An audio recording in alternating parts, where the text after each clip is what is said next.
Join me by the candlelight.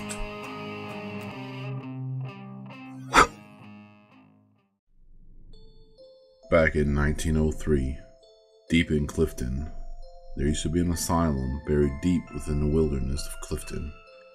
Pretty soon after the Civil War, people started inhabiting the area, population-wise, around 300 or so. It was a very small town. Nonetheless, people don't like the idea of having an asylum miles down the road. So they all got together and signed a petition for the asylum to relocate elsewhere. The petition passed, and a new asylum was built, which is now known as Lorton Prison, a temporary facility for convicts to stay in until they are appropriately sentenced. In the autumn of 1904, the convicts were gathered and piled into the bus used to transport them to Lorton. Somewhere during the drive, not too far from where they left, the driver had swerved to avoid something, and the bus had started to tip, and soon was rolling in a terrible collision course. Most of the convicts were injured, but managed to escape the bus and had fled into the night towards the woods. The next morning, a local police investigation had begun, and they begun rounding up the escaped convicts. Hours turned into days, days into weeks, weeks into months. Everyone was recovered after 4 months, except for 2 people named Marcus A. Walster and Douglas J. Griffin.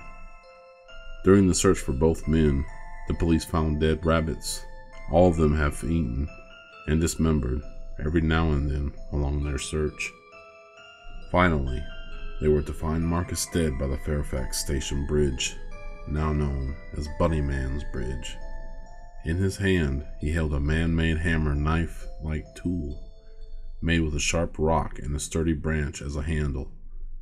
They thought nothing of it, and didn't care how he died, only that he was apprehended, and they no longer had to worry about him. They had a name for Marcus, but later on they would realize they had named the wrong person, the BunnyMan. Still searching for Douglas, they kept on finding dead, half-eaten rabbits every so often while the search went on. Eventually, they were to name Douglas the BunnyMan from then on. Months passed by, and the police gave up their search. Everybody assumed the BunnyMan was dead by now, if not gone, so they went on with their small-town lives. Come October, people started seeing dead bunnies reappearing out of the blue and starting to fear the unseen. Halloween night came around, and as usual, a bunch of kids had gone over to the bridge that night to drink and do whatever kids their age in the early 20th century did. Midnight came around within minutes, and most of the kids had left. Only 3 of them remained at the bridge. Exactly at midnight, a bright light came from the bridge, right where the kids were.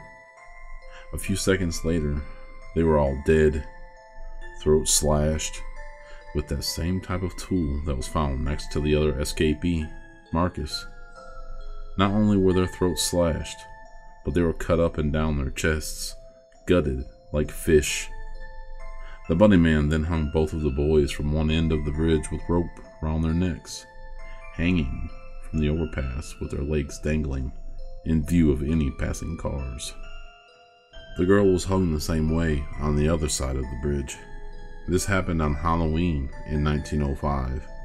After that, they didn't see or hear anything from him for another year. Halloween 1906 was approaching, and parents as well as the teens in Clifton still remember the incident that had occurred 1 year ago at the bridge. His bridge. The BunnyMan's Bridge. That night, 7 teens were left remaining right before midnight at the bridge. Thinking little of it, 6 remained inside the bridge while one, Adrian Hatala, had remained a good distance from the bridge, hoping to have enough time to escape if the same thing happened again. She was the only one to witness this. A dim light walking the railroad track just before midnight, stopping right above the bridge at midnight, then disappearing at the same time. That a bright flash was inside the bridge. She heard the deafening sounds of terrified screaming coming from inside the bridge that lasted only seconds. Moments later, They were all hung from the edge of the bridge in the same way as the corpses a year earlier. Horrified, she ran home and refused to tell all of what she saw. Just spattered words mixed with incoherent mumblings that the people of her town had put together to come up with her story.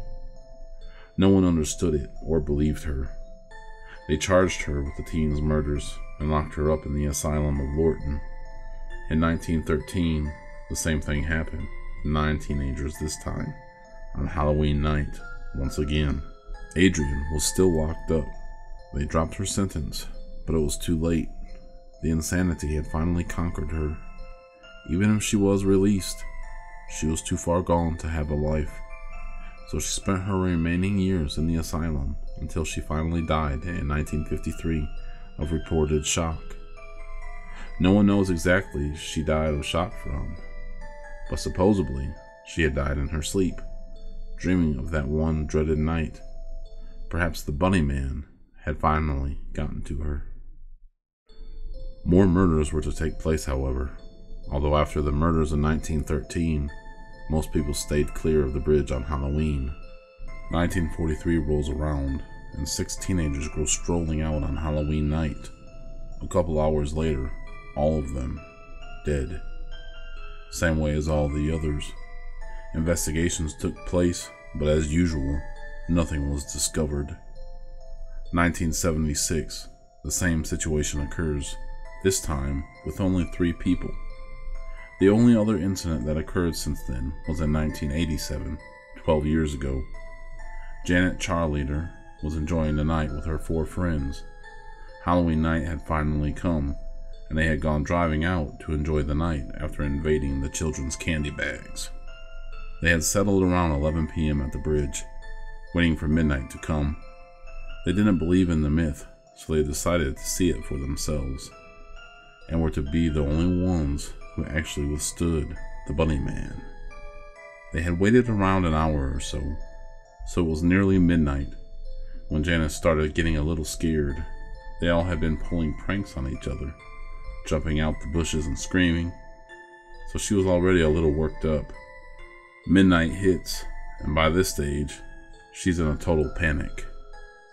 She's almost out of the bridge when the lights get really bright inside. When that happens, her body is halfway outside of the bridge. She sees her skin start tearing at her chest, but nothing is piercing her skin. She manages finally to leave the bridge. Completely horrified, she hits a hanging body and knocks herself out. When she awakens, she discovers that she has been bleeding. She was lucky that the cut had just started and wasn't very bad at all. She left and never returned to the bridge again. She has been sitting on a swinging bench on her balcony every morning, just staring in the direction towards the bridge a couple of miles down.